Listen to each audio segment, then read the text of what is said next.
Number 5 on this list is the Molly Brown House. If you live in Denver, then there is no way that you aren't familiar with this haunted place. Thrillist says you've no doubt heard of the Molly Brown House and likely passed it on the street once or twice too. Molly Brown was a notable member of Denver's elite and perhaps known best for being a Titanic survivor, and despite allegedly living a relatively happy life, visitors to the museum and staff have reported quite a bit of strange happenings. Some have smelled what's believed to be husband J.J. Brown's pipe, or have witnessed lights off and on the fritz, and staff have reported furniture being seemingly rearranged. Sometimes figures can even be seen roaming the house. A visit is worth it alone for the history, but the potential for getting a bit spooked or walking into a cold spot is definitely an added bonus. We once again have one of those locations where no one has any idea why it's haunted, it just is. Maybe it's the connection to the Titanic that has got this place acting funky. Obviously, that was a very unnatural occurrence and took the lives of tons of people in a very sad way. So I could believe that the Titanic and the survivor of the Titanic plays some role into why this place is haunted the way that it is. Good news is that this isn't the worst haunting that you can run into. Like, yes, you will get a little scared for sure. You might smell something funny, or have a ghost pull something on you, or even maybe have small valuables go missing. But ultimately, you probably shouldn't be dragged to the underworld here by some shadow demon or anything like that. So I guess if you were to visit any place on this list, then this one wouldn't be the worst. Just be prepared for what's coming, because if you aren't, then it could leave you with some serious mental trauma. Number 4 on this list is Phantom Canyon Road. You need to be very careful on this road because there is a good chance you could suffer a serious crash if you aren't. Thrillist says a haunted road is one thing, but a haunted road in Colorado means you're likely on the edge of a mountain and at some serious elevation. Phantom Canyon Road is a detour off the Gold Belt Tour byway connecting Cripple Creek and Florence, and was originally the railroad for that route. As you drive along, you can clearly see the ghost towns of Wilbur, Adelaide, and Glenbrook, and legend has it that the reason for Phantom Canyon's name is credited to sightings of a man wearing a prison uniform walking along the tracks in the 1890s. The man supposedly had been executed at the Colorado State Penitentiary a few days earlier. So yeah guys, you better have your wits about you, because if you don't, this ghost might come out and startle the crap out of you, and then the next thing you know, you're gonna be face deep into a tree somewhere. It also just adds to the horror ambiance that you're driving past several ghost towns along the way. Like, of course, they just had to be on the side of the road as you're also getting stalked by this ghost prisoner. No one really knows what this prisoner wants with you, but let's face it, I can't imagine it's good. My dude was executed back in the day, so for one, what he did was probably pretty bad to warrant a punishment like that, and then secondly, he literally got executed, and I can only guess that his ghost probably isn't too pleased about that. Y'all need to be especially careful if you're driving down this road, because at any point this guy could pop out. Number 3, Ramoji Film City. Ramoji Film City is one of the biggest film sets in the country. In fact, it's actually one of the largest film complexes in the entire world. I mean, it's a film city. How many other film cities are there really? It's a big attraction for movie lovers who come the world over to see its extravagant displays and exhibits, but also entices paranormal hunters looking for proof of the other world. And there's a little something for everyone here, you know? It's a real family place. So where does the haunting come from? Do the ghosts just love the silver screen? Well, Ramoji Film City was allegedly built on an old Nizam battleground. The Nizam of Hyderabad was the ruling caste of the area in the 18th century. Now, if these stories are true and it is built on an old battlefield, then it makes sense that there would be a good amount of lingering evil and restless spirits trapped in the soil that haven't moved on. Dying violently tends to make ghosts. Guests of the film city claim that while visiting, lights will flicker and turn on and off at random. Now that could be bad wiring, but it also could be troublesome spirits. Where things get kinda spooky is the reports of crew members on film sets getting injured under mysterious circumstances, equipment malfunctioning, or outright being destroyed in front of people's very eyes. And these are some of the more common reports of things happening on the cursed set. Women in particular have felt targeted by the ghosts or spirits in the Raoji film city. Actresses have claimed that they felt like they were being watched in their green rooms or even feeling a supernatural tugging at their clothes during filming. Now, I'm sure they make all kinds of genres of movie at the Raoji film city, but if you want my professional advice, I think they should definitely consider filming a horror movie there. It sounds like they would save a ton on the special effects budget, or maybe they could make a documentary. Do you need to pay a ghost if you're gonna have a ghost in a movie? Do ghosts still have the same workers' rights? Somebody look into that for me. Number 2, the Charleville Mansion. We're headed back to Shimla for this next one. It sounds like if you're booking a trip to India to take in the sights and the spirits, Shimla is the #1 place to be. Beautiful and filled with ghosts. Once you're done checking out the tunnel, take a trip to the Charleville Mansion, said to be the home to an old poltergeist. It's a century-old abandoned fort built during the British rule, and its first owner was a British officer whose name has seemingly been lost to time. Probably something like Wilford Brimley, though that's a different guy. When the officer and his wife moved into the mansion in 1913, they were unaware of the rumors surrounding it, and they just thought they were getting a great deal on rent. A previous owner had already fled the property because of the hauntings that had taken place. They say that there was a ghostly figure that would slowly apparate in the middle of the night and would smash objects and throw them around the house. Now, despite this house being haunted, the officer himself didn't personally believe in ghosts. He wanted to test this theory of whether or not there was a poltergeist in his home, and so he locked all of the doors in his house and waited, just sat there twiddling his thumbs, tapping his feet, waiting for a ghost to approach. Well,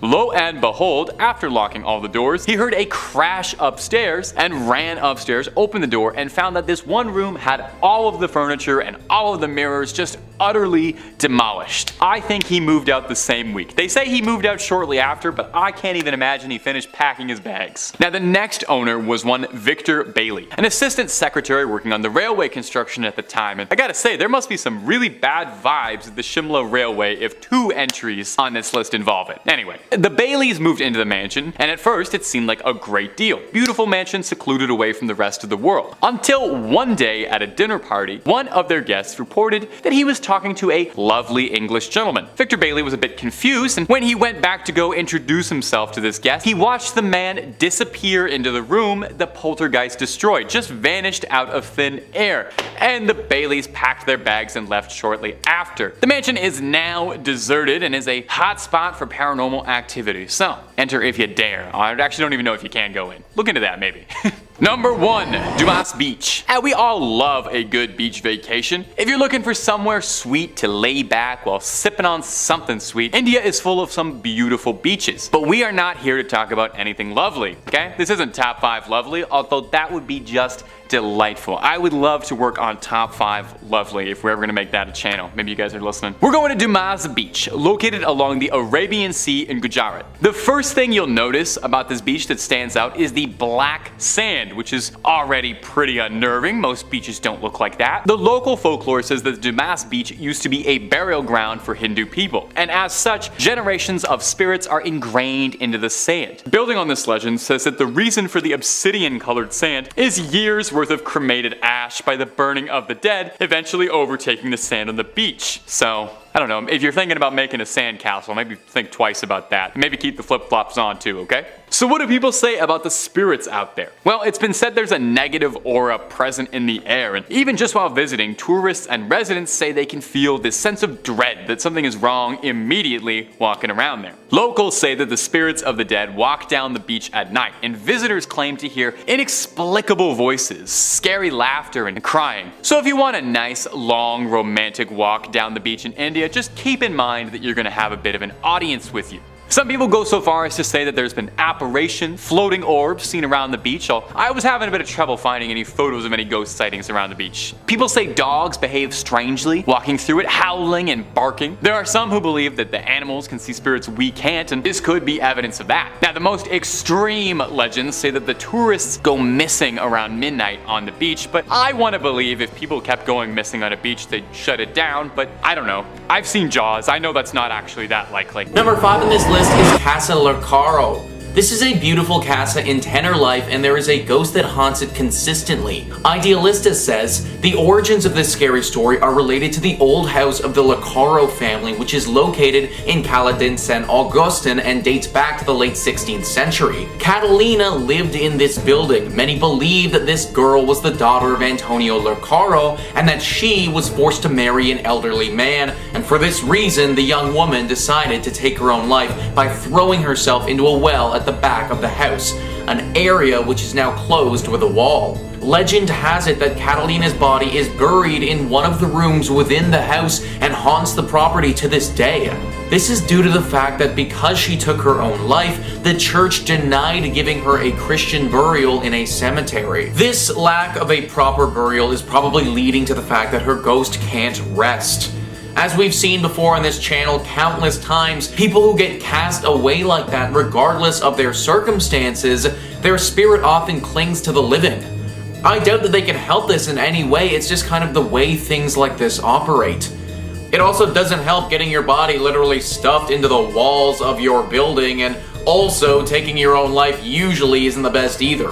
Regardless of why this place is haunted though, it definitely is. The disembodied voice of this woman is heard frequently, and it often manifests itself in this shrieking scream cry that's very unsettling for all of those who listen. Some have seen her apparition appear before them, but apparently this is a pretty rare occurrence. Number 4 on this list is the Madrid Sanatorium. As with most countries, there is a sanatorium that makes the list as being one of the most haunted. It just so happens to be one of the locations that sees the most tragedies in the world, and therefore often has a clumping of dark spirits and energy. Idealista says, this sanatorium in the region of Madrid was built in 1941 to treat some of the most serious diseases that were plaguing the civilian population back then. These diseases were tuberculosis, leprosy, polio, fibrosis, and lung cancer. It was eventually converted into a psychiatric hospital, and in 1995, it closed its doors once and for all. Until not long ago, it was possible to go inside and visitors could find the records and personal objects of former patients. Those who have been there speak of mysterious presences in the corridors, electrical devices that strangely stop working for no reason, and doors that suddenly close violently. Many people also claim to have seen lights in the immensity of plants that resemble lanterns walking around. I mean, it really is no wonder why this place is haunted, guys.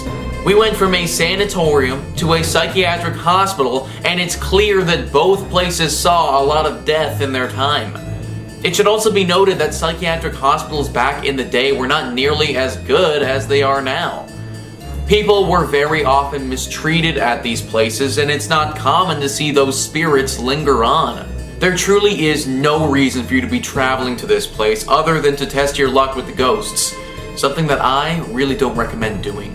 Number 3 on this list is Central City Masonic Cemetery. Of course we had to have a cemetery on this list. No haunted place list would be complete without at least one of them. Thrillist says, founded as a mining town in the late 1800s, Central City is now known as a destination for those looking to head to the hills for a gambling fix in the casinos that now dot the area. But one thing hasn't changed. The woman in black who twice a year appears in this hilltop cemetery above the town. Known as the Columbine Lady, she comes to visit the grave of John Cameron, a prominent former resident of Central City who died in 1884. Some believe she is his fiancée, appearing to leave flowers for her lost love on November 1st, the anniversary of Cameron's death, and April 5th, a date for which the significance remains a mystery, much like the woman herself. This place is safe to go to if, of course, you do not go during these times. She's been coming for a long time, and anyone who tried to interfere with her has had to pay the price. Now, people kind of suspect that she was in a relationship with John Cameron, but there's also another theory. Many people think that John actually wronged her in his life, and that this woman in black comes twice a year to double check that John is still dead and hasn't come back to life by some means. Pretty scary tale for sure, one that you probably don't want to get involved with. Number 2 on this list list is the Broadmore. Located in Colorado Springs, this hotel would be freaking awesome if it wasn't so haunted. Thrillist says this sprawling 5-star hotel has a lot to offer for anyone seeking a relaxing and indulgent getaway. But along with the golf course, spa, and nearby zoo, there's one feature you won't find in any brochure. Staff and guests alike have reported the presence of a woman,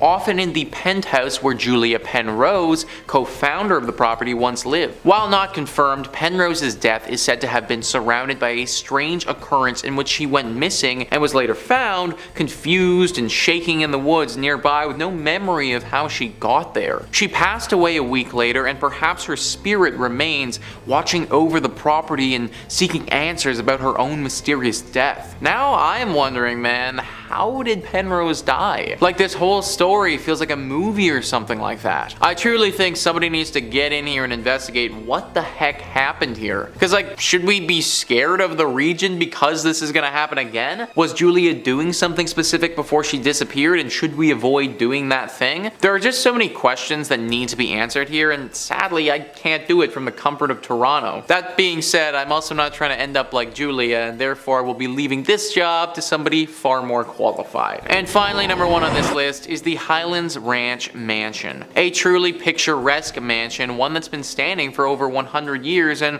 one that's home to a ghostly spirit. Thrillist says this sprawling stone mansion, built in 1891, is often rented for weddings and events due to its impressive structural beauty and picturesque prairie views. But it's also a historic property and somewhat of a museum of the times, with a bit of paranormal activity sprinkled in. The ghost of Julia Kistler, daughter of F. Kistler, who bought the property in 1926, is said to haunt the home, with visitors and staff alike reporting hearing a woman's sobs, seeing a silhouette figure moving about when the mansion was otherwise vacant, and lights sporadically turning on and off. I don't know about you guys, but during my wedding ceremony, I want to hear beautiful sounding music, not the sobs of some ghost woman thing. Apparently she's crying all the time, and this woman's emotions are not something to play with. There's a story where once several children were playing around here. There was a wedding ceremony scheduled here for later that day, and the children were off doing what kids do before the proceedings got underway. They ran into this ghost crying, and then they started to make fun of her. They were rude and definitely unkind, but they also didn't deserve what she did next. It's said that in a fit of rage, she flew inside their bodies and possessed each and every one of them for a short time,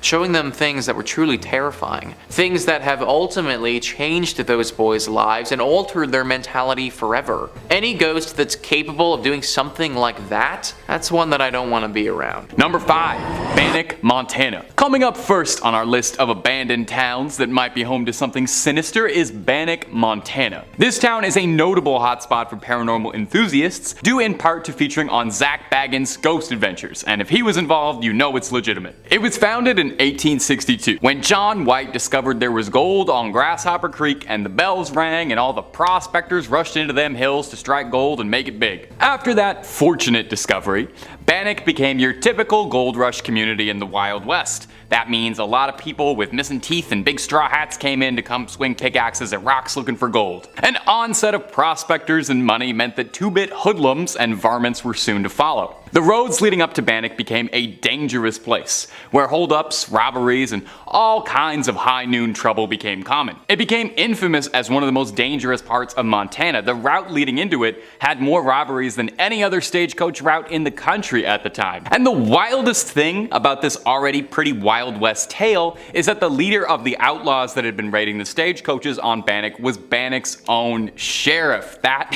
is incredible. That's an M. Night Shyamalan twist. Certainly explains why they were able to get away with it for so long. Now, with such a storied and troubled history of violence surrounding the town, is it any wonder that it's speculation that it's haunted? By the late 1860s, Banic's gold rush began to fade, and it started to lose importance as a mining community to bigger things like Virginia City. While there were still people living in it all the way up until the 1950s, its trade diminished greatly. Less gold, less money, less people, less crime, fortunately enough. but less of a community. Eventually, the last few residents were displaced and the town would be converted into a state park. You can visit the decaying town now, kept preserved as if people should live there but don't. In a way, Banic is much like these lives of all those prospectors and hopefuls, cut short tragically, existing now just as a spooky memory of a different time. And if you're looking for more spooky stories, well, Top 5 Scary has all of that and then some. We've got a little bit of everything that freaks you out. Aliens, cryptids, ghosts, goblins, conspiracies. If it's spooky, we've got a video or two on it. So hit subscribe, make sure you hit that bell, and don't miss a single scream out of us. But hey,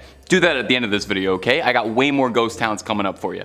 Well, 4. I got 4 more ghost towns coming up for you. Number 4, Pripyat. You can't really have a video on scary ghost towns without including the most infamous ghost town in history, maybe. It both seems like it's a cop-out to list it and also a mistake to ignore it. It's everybody's favorite irradiated town, Pripyat in Chernobyl. While reading about Chernobyl, I was introduced to the word kenopsia, which I hadn't heard before, meaning the feeling of seeing something that you know is supposed to be bustling and populated but isn't. And I think there are few places on Earth that match that description quite like the exclusion zone. You look at it, and it seems like everybody literally left in a second, leaving behind their personal belongings, their things. It seems like at any moment, Chernobyl should come back to life, but won't. A safety test simulating a station blackout power failure would lead to a cataclysmic fire, leading to radioactive material being blown all over Pripyat and the surrounding areas, making it an inhospitable wasteland. 50,000 people used to live here.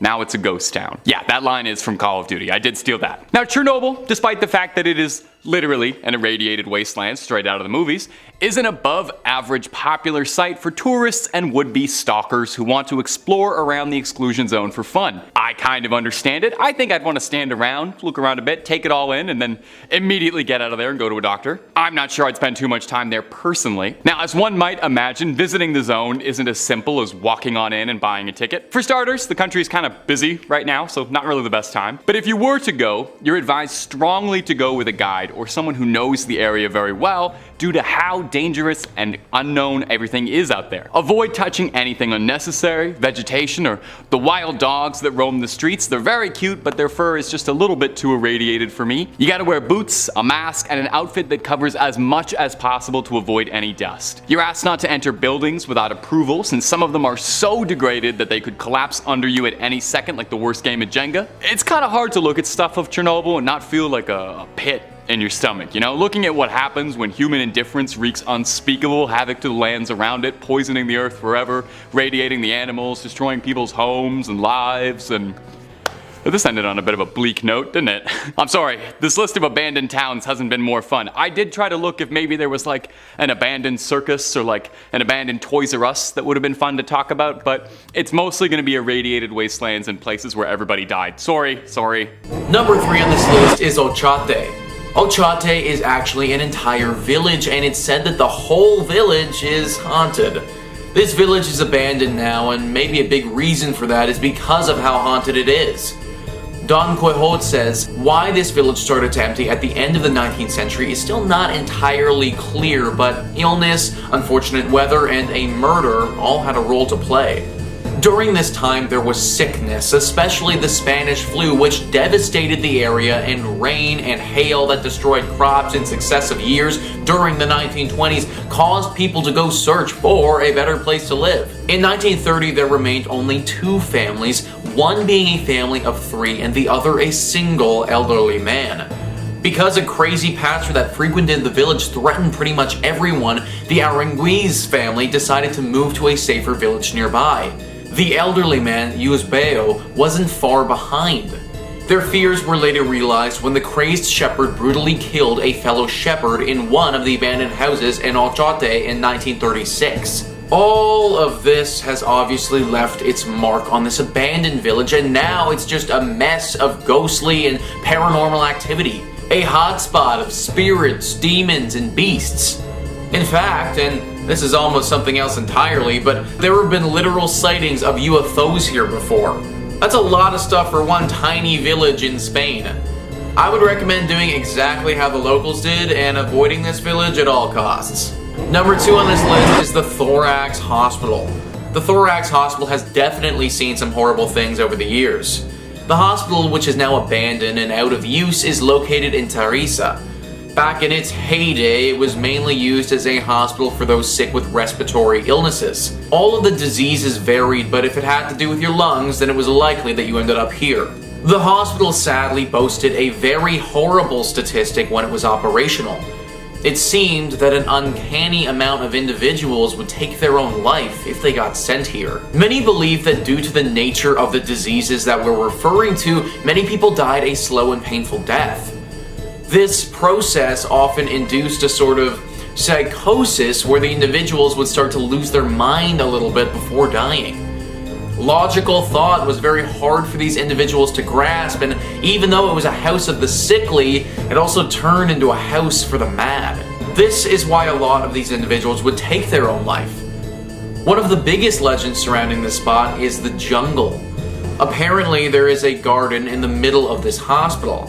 Patients would go up to the 9th floor and they would either be thrown off or jump themselves to what was called the jungle down below, or the garden. Obviously, the 9-story fall was too much for their bodies to take and they would die. That's why people believe this garden to be the most haunted of all the spots in this hospital. A very dark and somber place in Spain that shouldn't be gone to. And finally, number 1 on this list is the Malaga Tunnels. Malaga is a beautiful province in Spain by the water. It's a very popular tourist attraction spot that has some of the most beautiful beaches in the world. Underneath the fun in the sun, there are some deeply haunted tunnels though. Cycling Country writes, tied to a grisly chapter in Malaga's history when for 30 years a spate of young girls went missing in the area, some of their bodies were found near a river quite close to the Cortajo. Rumors soon abounded that underneath the building existed tunnels and torture chambers where these unfortunate women met their fate and with satanic rituals being performed. It also was a hospital and prison during the bloody Civil War and quite possibly saw some executions and a lot of torment. The truth is, the tunnels did exist but have now been bricked up. The rest, well, you'll have to make up on your own mind whether this qualifies as one of the most haunted places in Spain. However, passing by this abandoned place sure is creepy. Disembodied voices, screams, lights, a sudden grip by a cold hand, and appearances in upstairs windows of people all add to the strangeness of this spot and have been witnessed by researchers in the paranormal fields. Unfortunately, this notoriety has caused a lot of damage to the thrill seekers trying to literally unearth the building's secrets. To add fire to these myths, in 2000 a film was made there using it as a backdrop. However, accidents, faulty sound, and battery problems plagued the production and it was never finished. For me, this is definitely one of the most haunted places in Spain. We're talking about torture chambers, satanic rituals, murder. This is a horrible place that has seen way too many tragedies and horrors to be anything but a haunted location. If you go to Malaga, stick to the fun and the sun and stay away from the tunnels and this haunted building. Going down there may just be the last thing that you do. Coming in at number 5, we have Walpatinga. The Walpatinga can be found in Germany and is a mysterious creature that roams the alpine forests of Bavaria. This odd-looking creature isn't particularly large or vicious, but can be incredibly scary due to the fact it is made up of different body parts of various animals. It has the head of a rabbit, the body of a squirrel, the legs of a pheasant, and has antlers, fangs, and wings. Legend has it that if you are brave enough to try and lure the Walpatinga in to see it for yourself, you need to bring salt with you and a trap. It is said that if you sprinkle salt on its tail, you can supposedly catch it. Also, if you prop open a sack with a spade and light a candle inside, the demon will be attracted to the light, and once he's inside the sack, you remove the spade and trap him. But be very careful, because if they feel threatened, they can attack, and they are extremely quick. The creepiest thing about this demon is that some people have hunted down various woodland creatures to create their own stuffed Walpatingas to keep, sell them to tourists, or give them to hotels or inns to put on display for all to see. So if you're planning a trip to Germany, I would definitely steer clear of the forest in Bavaria. You wouldn't want to come into contact with this demon creature.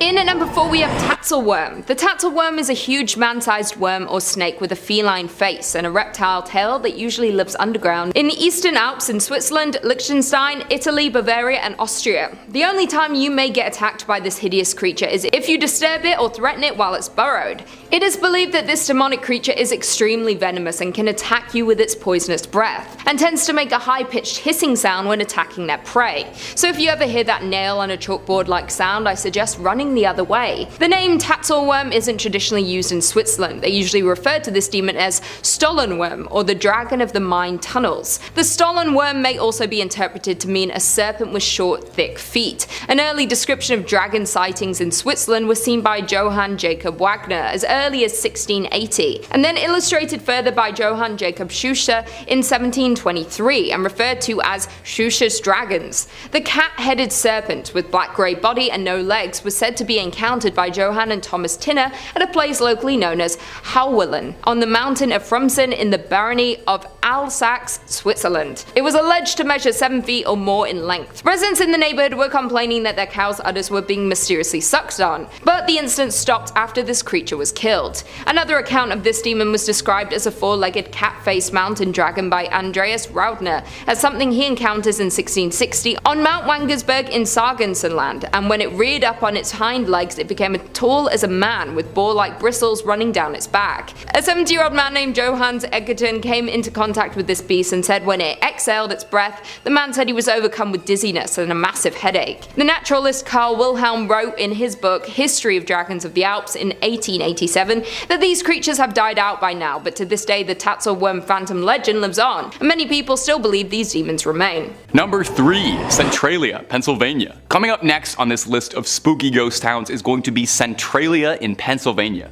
Now as far as ghost towns go, Centralia's got a bit of a Hollywood bug, serving as the inspiration for the titular town in the 2006 horror flick Silent Hill. Now as a Silent Hill mega fan, I feel the need to point out the video game version isn't based on this town, but it is mostly based on Kindergarten Cop. Look that up, it's a weird thing, but the school in Silent Hill, school in Kindergarten Cop, I don't know. Now Centralia, back to this one, was a once flourishing community wrecked by a coal mine fire that destroyed the town, leaving only fog and ash raining over the skies. In 1962, a fire started in a landfill and spread to the coal tunnels that lay deep beneath the city, thousands of feet below the surface of the town. Rescue crews tried their best to put out the raging flame, but the flame was too mighty to be quelled and eventually caught a coal seam that's still burning to this day. The town was abandoned. Windows boarded up, debris left in the roads, and never-ending clouds of smoke and fog circling the cracked roads, really getting that Silent Hill feeling. Now on paper, Centralia does not exist. The government removed its zip code, offices and buildings have all been abandoned, there's no services whatsoever. If you dial 911 in Centralia, nothing's gonna happen. The town has no infrastructure so to speak of. It's a sad story, another disaster upending a town and the life that the residents had. Now although the town was evacuated, there are a few clingers who refuse to give up on the life they've known. Perhaps it's rebellion or sheer stubbornness, but there are still a handful of people living in Centralia. The last census said that there were 5 homes that still had people living in them. Talk about a small town, I bet everybody knows each other. While everyone else fled, these last few loyalists intend to live out the rest of their days in Centralia, refusing to let the town be taken from them. So no demonic entities in Centralia, really, just some very tired residents who won't give up the ghost.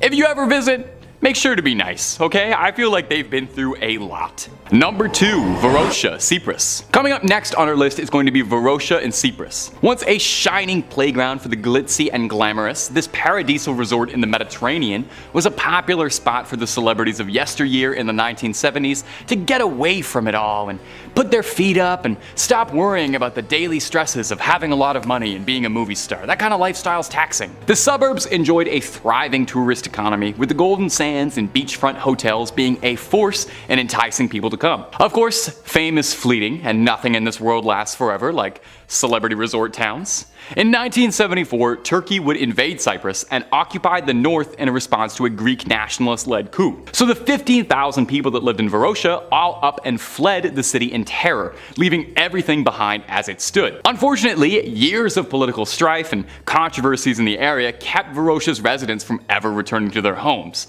leaving the city to rot in open air and decompose into a wasteland. One look at Varosha and it just seems like a tragic waste, trying to wrap your head around the money, livelihoods, industry, all just lost forever. It's a very eerie feeling looking at the photos of Varosha, seeing the earth try to take the city back. Buildings crumbling, trees sprouting through the bottom floors of cafes and restaurants. Well, why not just go in, fix the place up a little, sweep up, clean it? Well, decades of neglect have done inconceivable damage to the infrastructure. The city has crumbled and wasted away so much that experts estimate that it would take upwards of $12 billion to make the decrepit city livable once again. So for the time being, it'll probably remain as a time capsule, frozen from better years where things were bright for this forgotten city. Number 1. Urre sans glace. Our final entry for this list today is going to be the somber story of the village of Urre sur glace, an abandoned town in France, infamous for being host to one of the worst massacres in French history during the Second World War. It's believed that the attack was an act of revenge because of the village's support of the resistance.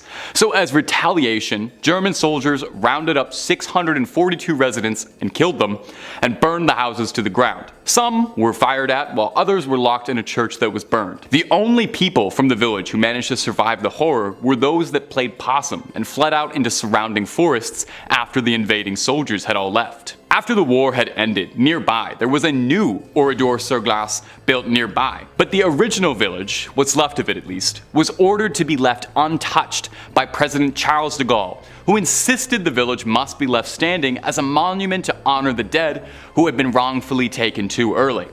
So, not quite a ghost town in the sense that there's stories of hauntings or chills through the night, but haunting in a certain sense, definitely. In 5th place, we have Preston Castle, also known as the Preston School of Industry in Ione. Opening in 1894 and named after state senator at the time, Edward Myers Prestonas, it was presented as an alternative to juvie, a place to send troubled boys to learn a new trade and avoid incarceration. To the general public, it quickly became known as the best reform school of its kind, where boys could grow their own food, raise livestock, learn farming trades and skills for self-preservation in the real world. Known as wards, minors under guardianship of the state, but not necessarily juvenile offenders, many boys passed from severe illnesses like tuberculosis or were simply killed by guards for reasons unknown. Records show that the initiation to the facility involved swimming through a pool filled with lye, and common discipline methods included starvation, isolation, public paddling, and lashings. A mass grave on the property contains at least 23 bodies of wards that were sent to be rehabilitated. Head housekeeper of the facility, Anna Corbin, was brutally beaten to death on February 23rd of 1950. Various students and members of the staff were suspects in her passing, but it remains unsolved. Visitors to the now landmark have reported meeting her spirit, which roams around the grounds with all the students that couldn't pass over. Physical representations of spirits at this location have included multiple slamming doors, falling objects, disembodied voices, and the feeling of being touched by a cold hand.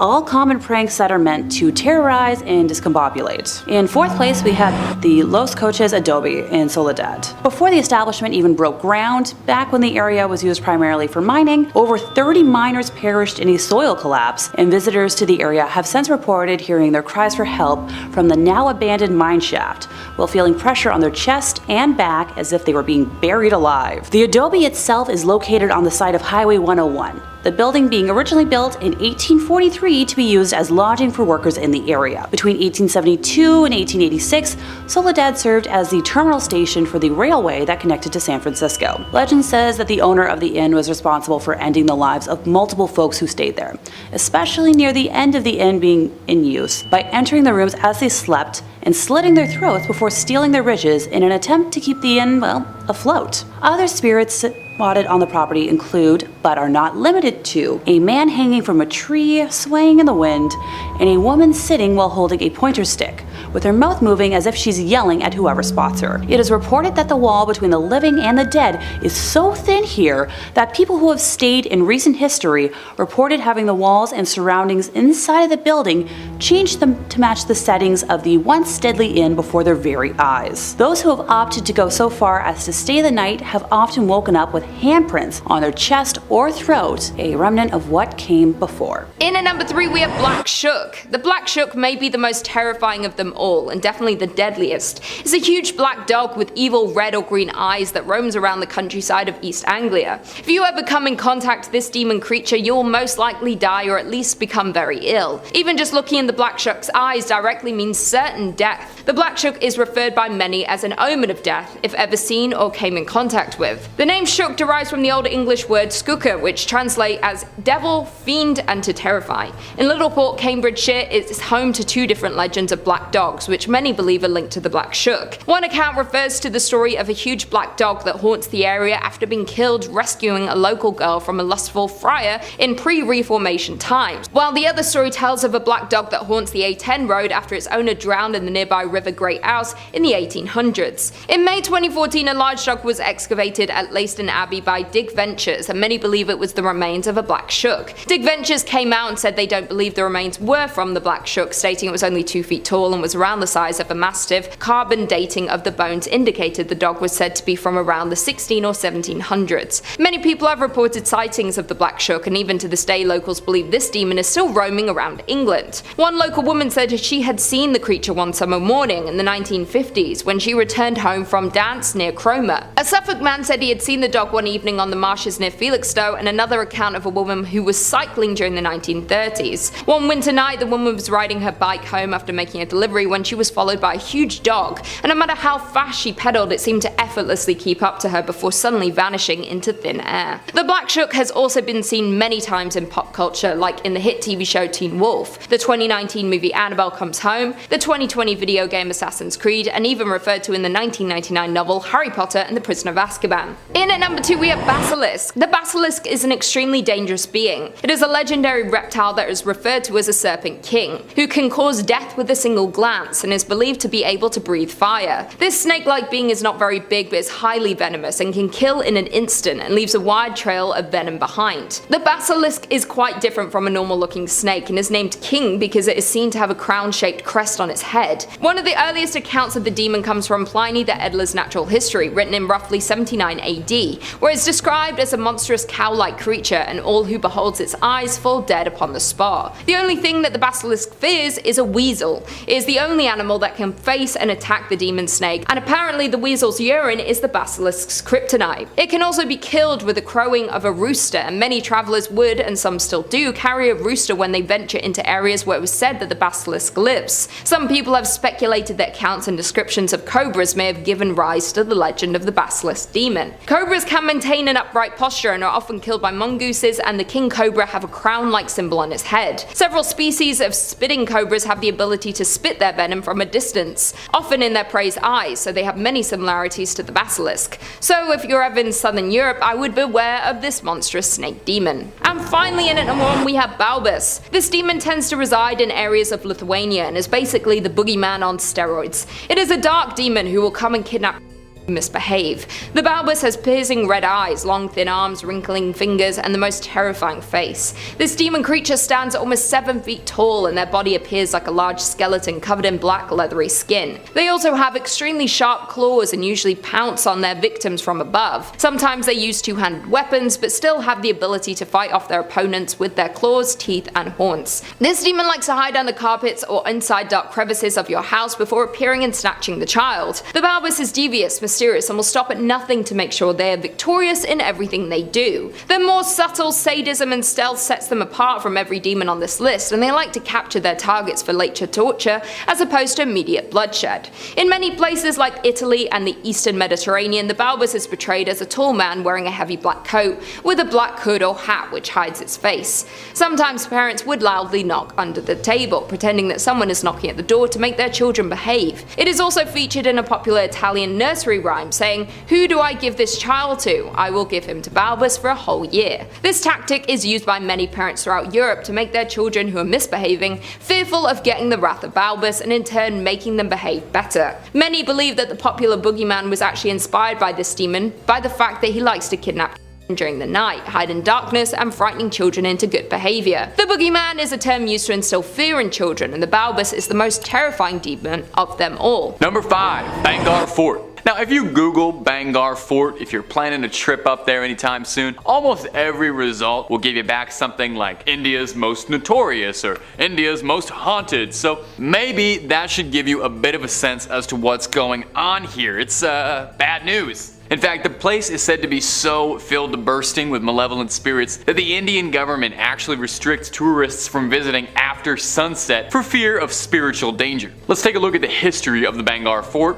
one of the most notorious haunted places in India if the search engine is anything to go by. The fort was first built in the 17th century, and according to local legends, a religious ascetic lived nearby to the fort and insisted that any house built near the fort shouldn't be taller than his own house. Not sure why, but he just didn't want to be upstaged, I guess. If the shadow of any house fell on his own, he would destroy the fort, he threatened. When columns were added to the fort that casted a shadow, the fort was destroyed and abandoned seemingly overnight. Now, a variant of this legend suggests that a priest who practiced black magic and was a practitioner of the occult was in love with a princess who lived in the fort. He offered her a love elixir, and when she refused his proposal, he cursed the entire village, condemning it to be damned by the spirits for eternity. Locals claim that walking by the Bangar Fort, you can hear women screaming and crying from within at night, and strange otherworldly music can be heard playing seemingly from nowhere. Other residents claim that they see shadowy wisps or ethereal lights coming out of the fort's structure, alongside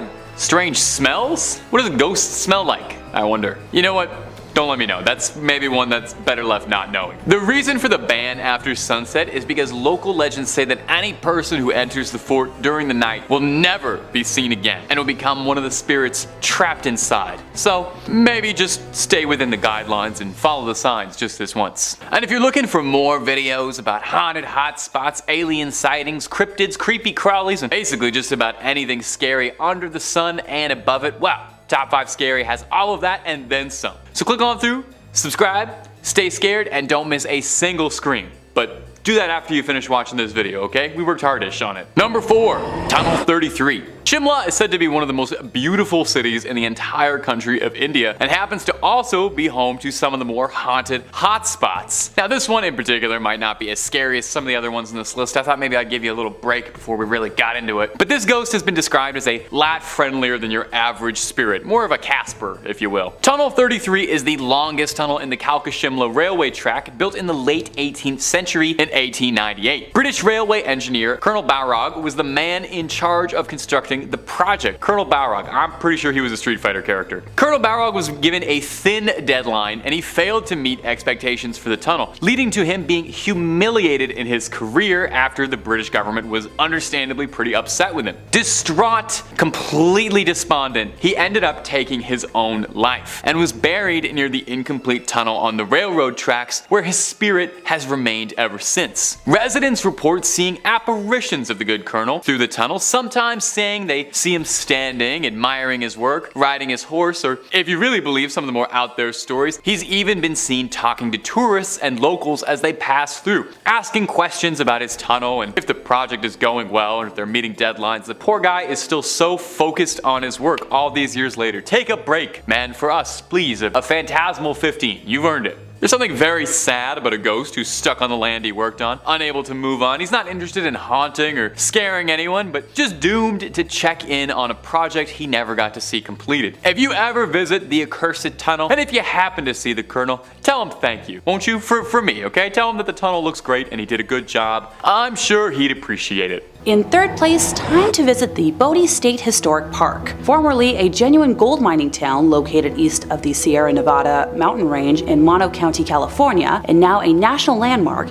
it is known as one of the best preserved ghost towns in the world. It is named after W.S. Oate, first name unknown, but rumored to be either William or Waterman, discovered gold in 1859 in an area now known as Brody Bluff. He tragically passed in a snowstorm that same winter and was never present for what came to be. According to pioneer Judge McClinton, the district's name was changed from the proper spelling of B-O-D-E-Y to B-O-D-Y, body, and then a few other phonetic variations, to eventually become Bodie after a painter in the nearby boomtown of Aurora lettered a sign as such. An accidental typo that stuck through history. While the output from the mine is largely insignificant in terms of mining history, the violence and early endings to lives tell a different story. A particularly harsh winter between 1878 and 1879 claimed hundreds of lives, with many others perishing from fallen timber and explosions underground. Bodie as a town grew to have a reputation for violence and lawlessness, and unlike other mining camps at the time, killings were daily events. Robberies, stage holdups, and fights happened at such a frequency that no complete record could be kept. Reverend F.M. Warrington would describe the area in 1881 as a sea of sin lashed by the tempests of lust and passion. The first of 4 mysterious fires tore through the business district in 1892, the next destroying the town mill in 1912, and yet another destroying the same mill again in 1898. The last of the unknown fires demolished most of what was left of the now ghost town in 1932, taking way too many lives too soon in the process. When the last producing mine shut down after 1945, very few people were left living in what was left of the town, and all eventually met untimely ends. One man shot his wife unprompted, and 3 other men from the town took it upon themselves to take his life for that act. According to historians, the ghost of that man would visit the 3 men after his passing, shaking his fist and appearing as if he was cursing them out. Those men soon died of mysterious diseases and illnesses. Visitors to the area have reported meeting spirits that leave them feeling suffocated, seeing doors open and close on their own, and rocking chairs that may or may not have a menacing older lady staring them down, or even the empty chair rocking on its own. Nowadays, Bodie may be a tourist destination, but if you remove anything from the land,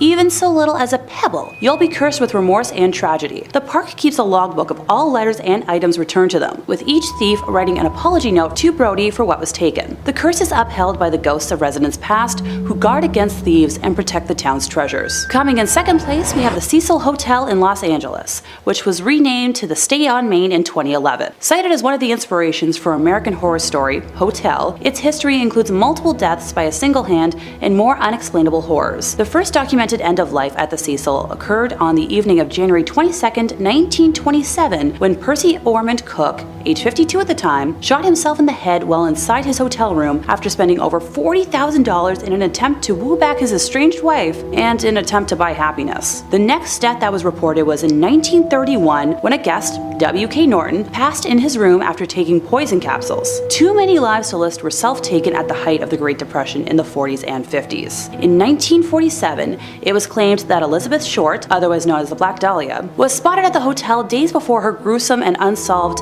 end of time. On the topic of unsolved deaths, we move ahead to 1964, when a retired telemarketer named Pigeon Goldie Osgood, who had been a well-known long-term resident at the hotel, was found brutally ended in her room, with said room having been ransacked. In the 1980s, the hotel was home for a few weeks to repeated ender of lives Richard Ramirez, nicknamed the Night Stalker. It's assumed that he engaged in most, if not all, of his killing spree while staying there, being convicted of 13 deaths total in 1989. A copycat of his, Jack Unterweger, stayed at the Cecil in 1991 and was responsible for the strangulation and death of at least 3 women of the night. The most recent death reported took place in 2013, when surveillance footage of Canadian student Elisa Lam behaving erratically in the hotel's elevator went viral. The video depicts Lam repeatedly pressing the elevator's buttons, walking in and out of the elevator, and was recorded shortly before her disappearance. After 19 days of being missing, her naked body was discovered in a water supply cistern on the hotel roof, following complaints from guests of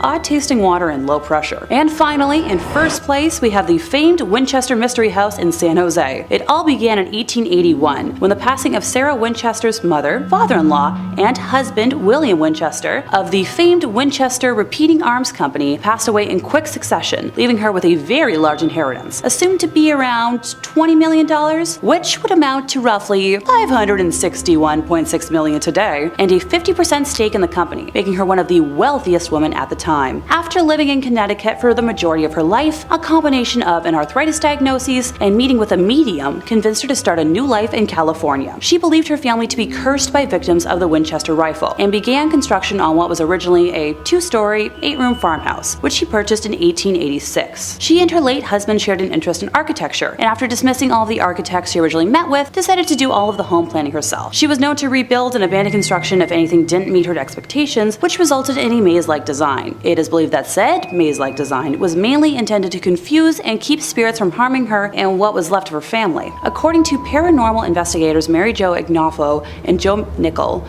the bell tower built on the property was used to summon spirits, and Sarah was known to throw lavish parties for the beings she feared in an attempt to please them. It was reported in the San Jose News in 1897 that a 7-story tower was torn down and rebuilt 16 times. As a result of her expansions, there are walled-off exterior windows and doors that lead to nowhere, along with staircases that end suddenly, and as the house grew in size, up to 5 additional levels were added to the home. When the 1906 San Francisco earthquake hit, the damage to the home was quite extensive. The 7-story tower and most of the chimneys collapsed. An entire wing was destroyed, along with the 3rd and 4th story additions, and pipes that were protruding from what were once window boxes. Before the earthquake, the house is believed to have had 500 rooms, and at this time of Sarah's passing in 1922, the house had 160 rooms, 2,000 doors, 10,000 windows, 47 stairways, 47 fireplaces, 13 bathrooms, and 6 kitchens. Visitors to the house today have reported multiple instances of experiencing cold spots, footsteps, cooking smells, odd sounds, whispering, doors and windows slamming, and feelings of being watched.